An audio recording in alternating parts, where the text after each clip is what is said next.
Hello, UCAR. Peter Christensen here, coming to you from the CEO's desk. We're going to wrap up the quick hitters on agency. We've done all the fiduciary duties. Now we're going to wrap it up with limited agency. So limited agency is defined as when the broker represents a buyer and seller in the same transaction.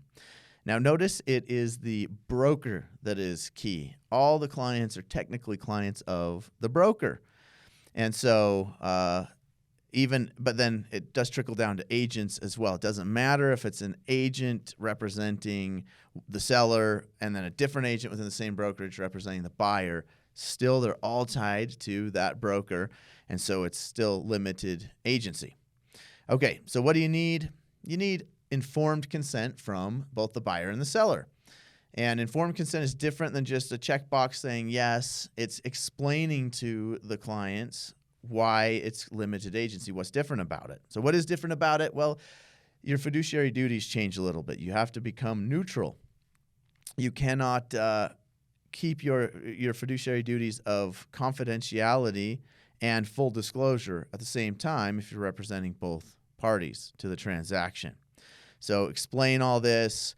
Is it enough that they have signed off on it in in the agency agreement and on the REPSI with your name being in both sides? No, that's not enough. You need to get the actual limited agency consent form signed.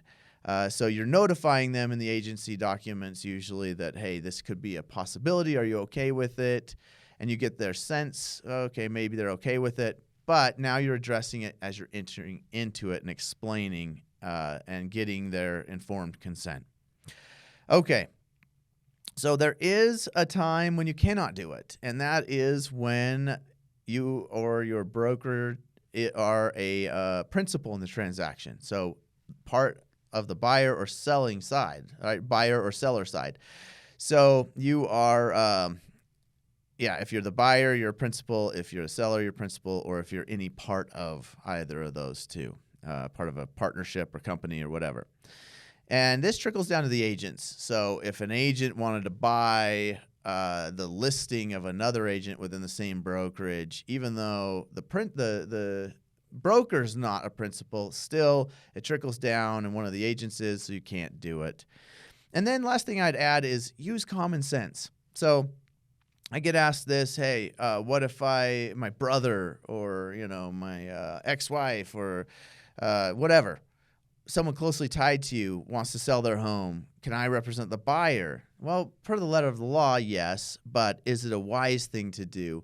There's this perceived bias, right? Like I'm going to represent my brother more fully than an out-of-state buyer that I've never met.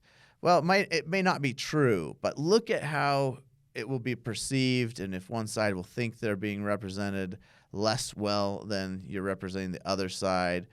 And just figure that out. Use common sense. You can always refer it out and be safe that way.